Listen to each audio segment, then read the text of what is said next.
said you spoke with him, read him Miranda. I did. Did he speak with you at all? He did. What did he tell you? I asked him originally, what happened. I was familiar with Mr. Gibson due to a previous investigation I was helping another investigator with. I asked him if he remembered who I was. He advised he did. So I asked him, what happened. Let me ask you a few questions about this. I believe you mentioned that you had some prior contact with Mr. Gibson. Is that right? Correct. And that was contact with him in your capacity as a law enforcement officer? It was, yeah. Okay. And, well, first I'll ask you, approximately, or best you can recall, when did that contact between Mr. Gibson and yourself occur? I'm going to object now. We've established probable cause, and now we're way outside of it. I'm sorry. This isn't relevant at all. Judge, relevancy, as the court does, is a very liberal standard. I'm entitled to a thorough and sifting cross-examination. I'm simply trying to establish as a foundational issue when any contact occurred and the nature thereof. Okay, I'm gonna allow it. Answer the question, please. I believe it was once, maybe twice in June. I know I met with him face to face twice. It was an investigation that he had initiated. It was an investigation that he had initiated, meaning that he was the criminal complainant. He was potentially, at that point, someone that y'all believed may be an alleged victim. Is that correct? No, he wasn't an alleged victim. He was a complainant. He was a complainant. Okay. And that criminal, he was a criminal complainant, and so he was describing to you potential criminal activity, what he believed to be criminal activity, correct? Right. He was actually meeting with another investigator. I was just there assisting that investigator. Okay. Yeah. And that, did that conversation involve Mrs. Gibson? It did. Okay. And there were complaints made of some sort of criminal activity by Mrs. Gibson, is that correct? He was making accusations against her, if that's what you're referring to. Is that, yes, that was my question. Okay, yes. And that's correct? Yes. Okay. And he said that, excuse me, you said that Mr. Gibson met with you twice in regard to that criminal complaint? Right. I met with Mr. Gibson at a location with another investigator, and then the second time was at his residence. Okay. And as best as you can recall, what was the time period between that initial conversation and when there was this follow-up done? A week and a half, 2 weeks, maybe. Okay. And that investigation, that led to an arrest of No. any sort? Nope. No arrest was made. Okay. Now, at that point in time, after Mr. Gibson had informed law enforcement, had made this criminal complaint, had any investigation been done as far as contact with Mrs. Gibson at that time? I'm confused.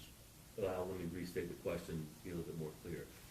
Did law enforcement speak to Mrs. Gibson after that initial criminal I'm complaint? sorry, I understand, I object. He's entitled to a thorough and sifting cross-examination within the scope of this hearing.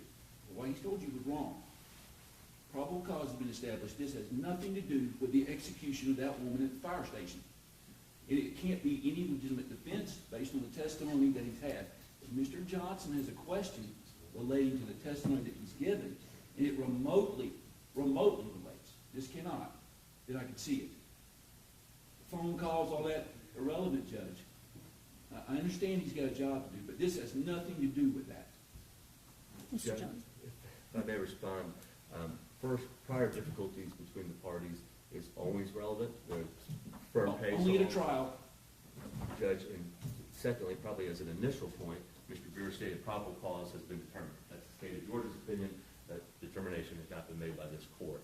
And I am just trying to inquire from the investigator the nature of this prior criminal allegation by Mr. Gibson, which is very much relevant relevancy is an extremely low standard, Judge.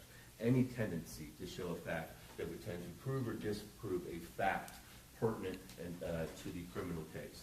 This is a serious case. Cross-examination is permitted. I believe I should be allowed to make that inquiry. All he has to do is tie in the relevance to these elements, and I'll agree with him. Okay. Mr. Johnson? Judge, on the initial warrant, I believe it's 0996, Mr. Gibson is charged with a violation of OCGA 1651A.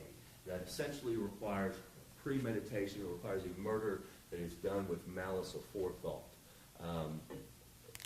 That means a plan was in place of some nature. So I believe that any prior conversation, any prior difficulties, certainly something that arose to the point where Mr. Gibson had to contact law enforcement, and then law enforcement, acting in their professional capacity, saw fit to conduct a follow-up investigation or a follow-up conversation.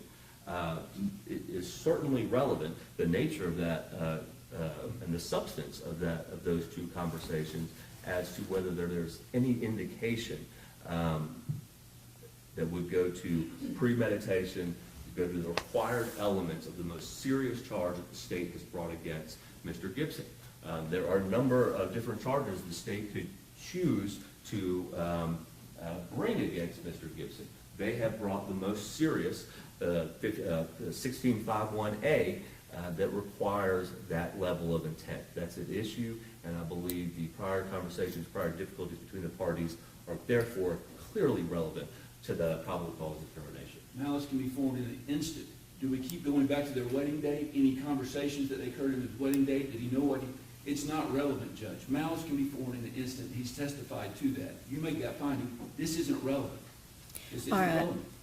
All right, Mr. Johnson, I'm going to ask you to move on. Yes, Judge.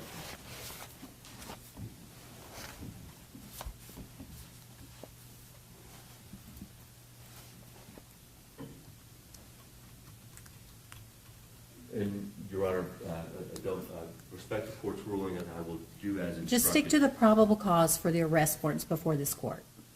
Thank you, Judge.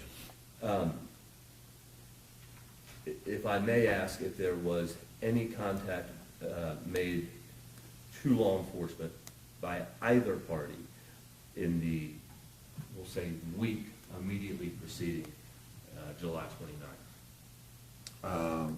I know there was calls to the sheriff's office. I know the day of the incident, Mr. Gibson called and spoke with one of our patrol supervisors. So calls, that's plural, multiple calls were made in the week preceding. Right, majority of them being child custody disputes between the parties. Okay. And those calls were made by whom?